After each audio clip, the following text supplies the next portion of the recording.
Cuando yo militaba en el Partido Comunista, escribimos un libro que salió con un seudónimo, porque yo trabajaba en el gobierno en esa época, entonces no fue posible publicarlo con los nombres de los que lo escribimos. Eso lo publicó el Centro de Estudios e Investigaciones Sociales del partido, por allá en los años 70, pero era un libro realmente de economía, que afortunadamente desapareció en la historia. Yo lo he buscado y no lo he podido encontrar. Entonces, ahí escribí, pero no apareció con mi nombre. El segundo es otra historia, cuando matan a mi hermano Carlos, mi hermano Hernando, que estaba en la clandestinidad. Él escribió un libro, una biografía sobre Carlos, pero como no la podía publicar con su nombre, entonces me llamó y me dijo: Juan Antonio, ¿vos aceptás que salga con tu nombre? Y obviamente, como pues a mi hermano, además que lo quería muchísimo, le dije: claro, yo lo publico. Y el Círculo de Lectores lo publicó en los años 90 y pico. Entonces, este realmente es mi tercer libro, pero el único donde se hacen dos cosas. Uno, sí lo escribí, y dos, sí es mi nombre. Sí. Este es el propio. Okay. Bueno, yo tuve el placer de leer el borrador, ¿cierto? Sí, hermanos. El escrito, ¿cierto? Pues bueno, por una especial deferencia de nuestro amigo común Darío Jaramillo. Ustedes probablemente saben quién es Darío Jaramillo Agudelo, el poeta, que también forma parte de esta editorial, y me pidió el favor pues que lo leyera. y la verdad que perdón, bueno, para mí fue muy grato leerlo. Yo pues a estas alturas de la vida soy muy selectivo en lo que leo, y pues obviamente no leo por decreto. Hubo una época en que había cosas que había que leer por decreto, pero a estas alturas de la vida yo creo que uno se puede dar el lujo de ser muy selectivo en lo que lee. Y realmente pues empecé a leerlo de la manera más desprevenida, y realmente pues, para mí fue muy grato leerlo. El libro está escrito en un tono, en un estilo, en una prosa muy fácil de leer, muy entretenido, y realmente fue muy enriquecedor leerlo, porque bueno, yo tengo como mi formación básica profesional es historiador, y también historiador concentrado en la historia de Cartagena de Indias. Entonces para mí el libro fue pues, muy grato leerlo, por lo que les decía, porque está muy bien escrito. Juan Antonio es un gran contador de historia, porque lo hace de una manera muy amena. Y eso pues es una de las primeras virtudes que uno busca y espera de un libro: que sea fácil de leer, y que sea muy ameno y sea entretenido, porque realmente si uno no goza leyendo la literatura, pues para qué la lee, ¿cierto? Pero bueno, eso es una posición que se podría discutir, pero yo creo que es quizá una de las condiciones básicas para que a uno le guste un libro, es que le guste leerlo y lo disfrute. Hace unos 15, 20 días, a raíz del cumpleaños de Leonardo Padura, el cubano de los 70 años, yo he escribido un texto que se publicó en Contexto Medio, que se titulaba Padura o las virtudes de la novela histórica, y en ella pues hacía una aproximación a una novela muy particular que a mí me gusta mucho, que se llama La novela de mi vida, se titula así. Y yo, digamos, exaltaba, digamos, las virtudes que tiene una buena novela histórica, que es que nos enriquece el conocimiento de un periodo determinado, o un personaje determinado, y nos enriquece la comprensión de ese periodo histórico. En el caso de la novela de Padura, la novela tiene un protagonista que fue una persona que existió realmente, José María Heredia, y a partir de ese personaje él escribe una ficción de la novela que fue la vida de José María Heredia. Pues bien, en el caso de Las Bocas del Silencio no se da ese caso. Digamos, esta es la historia de un hijo de puta, en estricto sentido, y perdone que luego, y él lo va a explicar. Es la historia de un hijo de puta, y a partir de la cual ese personaje de ficción narra unos más o menos, creo yo, y ahorita lo dirás tú, Juan Antonio, unos 70 años, 80 años de la historia de Cartagena. O sea, los antecedentes del personaje que llega a Cartagena a mediados del siglo XVIII, y el personaje narrador termina más o menos después de la independencia de Cartagena. Es más o menos el espectro histórico en que se transcurre la novela. La novela entonces es, no lo perdamos de vista, ficción. Es un personaje que crea Juan Antonio, y a partir de ese personaje narra las vivencias que vive su abuelo antes de emigrar de España, cuando llega a Cartagena y presencia uno de los acontecimientos más importantes en la historia de Cartagena, que tiene unas consecuencias trascendentales en nuestra historia de Colombia, como fue la independencia de Cartagena en 1811 y sobre todo el año 1815, que es definitivo para la historia nuestra de la región Caribe y como también del país. Entonces, en eso me parece que hace un gran aporte digamos, a la historiografía de Cartagena. ¿Por qué? Hay bastantes novelas sobre Cartagena, y cuando yo leía este libro yo decía, caramba, hay que inscribir esta novela dentro de un espectro de novelas históricas que se han escrito sobre Cartagena. Y la primera de ellas habría que ubicarla en un personaje que también es muy conocido por nosotros, pero que esa faceta se conoce muy poco. Probablemente ustedes habrán oído hablar de Juan José Nieto, ¿cierto? Que se dice que fue el primer presidente negro de Colombia. En fin, eso está sujeto a muchas discusiones, pero el hecho es que Juan José Nieto escribe una novela publicada en Jamaica que se llama Ingermina o la hija de Calamar. Ahí podríamos decir que es el punto de partida de las novelas sobre Cartagena.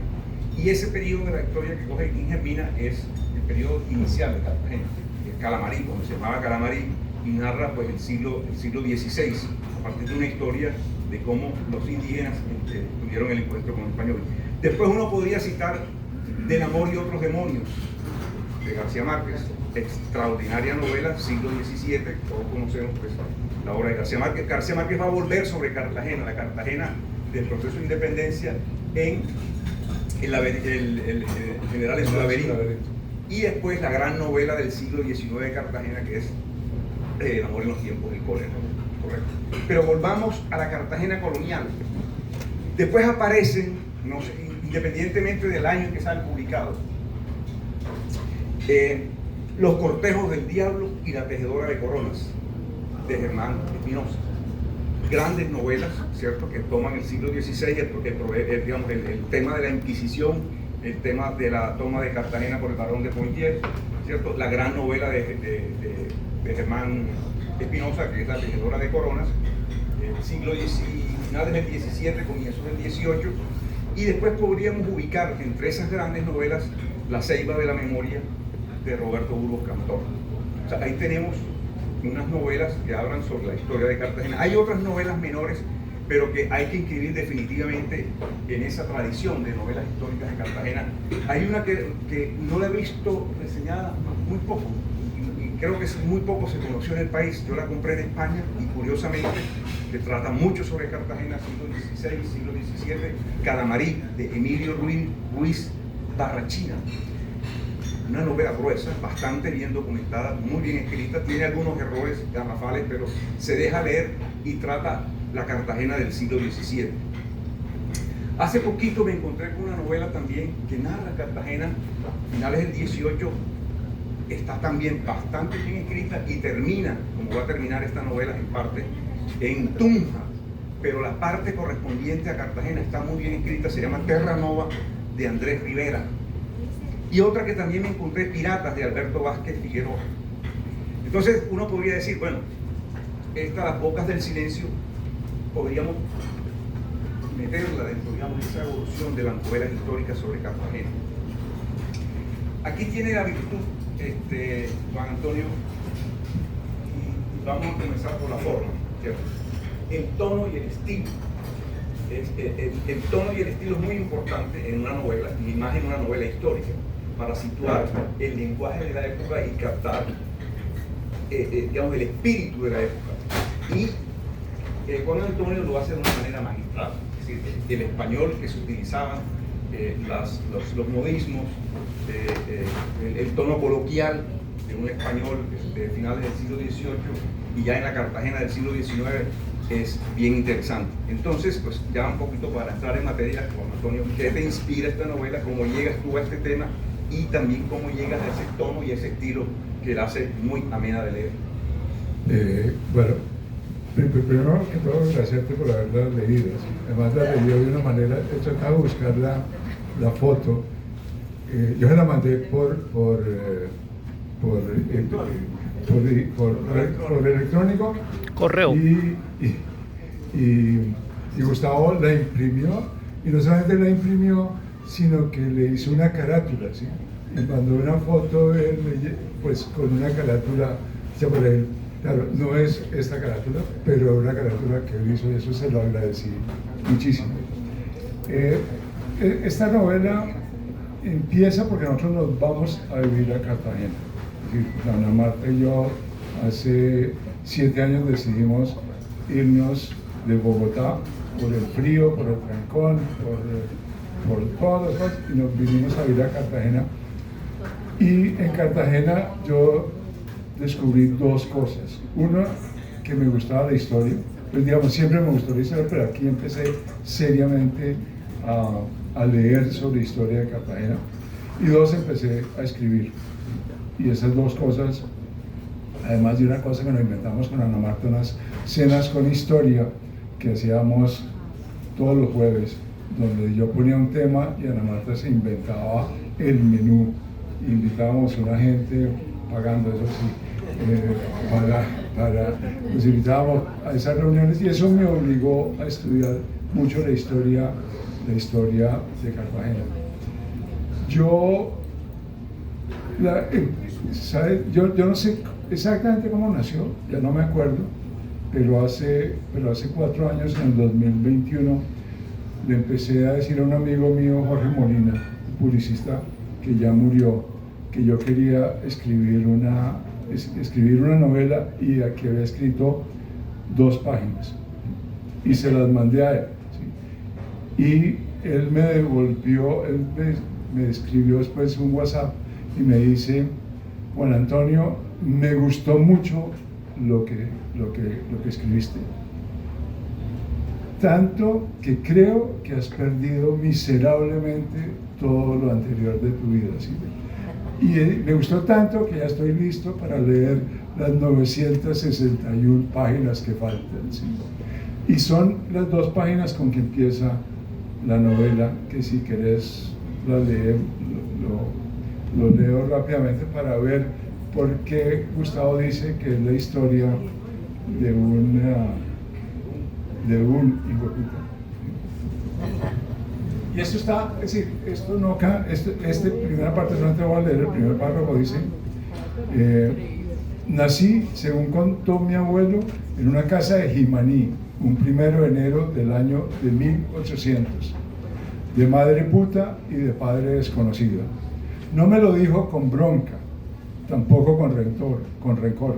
Era un hecho que quería dejar claro, para que yo no dudara de mis orígenes, sabiendo cuál era exactamente mi lugar en el gran orden del cosmos, y de paso en la sociedad donde había nacido. Esto más página y media más fue realmente lo que escribí. Y yo quería una novela que relatara la salida de una persona desde Trujillo, en España, de donde salieron los Pizarro. Y yo estuve en Trujillo y quedé muy impresionado con la ciudad, entonces yo quería escribir eso. Y luego obviamente tenía que ligarlo con Cartagena. Entonces la fórmula es que este personaje, que es el abuelo del narrador, ¿sí? Porque ahí está el narrador hablando, ese primer párrafo, pero lo que él cuenta en el primer libro es la historia de su abuelo, saliendo de Trujillo y yéndose a Cádiz y teniendo una serie de aventuras ahí. Y el objetivo del abuelo era llegar al Perú. ¿Por qué al Perú? Porque el Perú era de donde habían salido la mayor parte de las riquezas y donde había ido Pizarro. Pero él termina llegando a Cartagena, y en Cartagena se encuentra con esta mujer afro, negra, en Getsemaní, y ahí él hasta ahí llega, ¿sí? Y ahí se queda, ¿sí? Realmente, y ahora que realmente el que termina volviéndose, el narrador es hijo de una prostituta, ¿sí? Pero el que termina volviéndose un poco un hijo de puta es el abuelo, realmente, ¿sí? En la novela, ¿sí? Es el que traslada de esa manera. Pero Pero este libro, y solamente quiero cerrar con eso, tiene una parte, al final los que lo vean, porque realmente la edición es una edición muy bella, ¿sí? Y al final dice, Las bocas del silencio, se compuso en caracteres ITC Berkeley, Old Style y Avenue Next, y se hizo verbo en el único sitio donde podía nacer, Cartagena de Indias.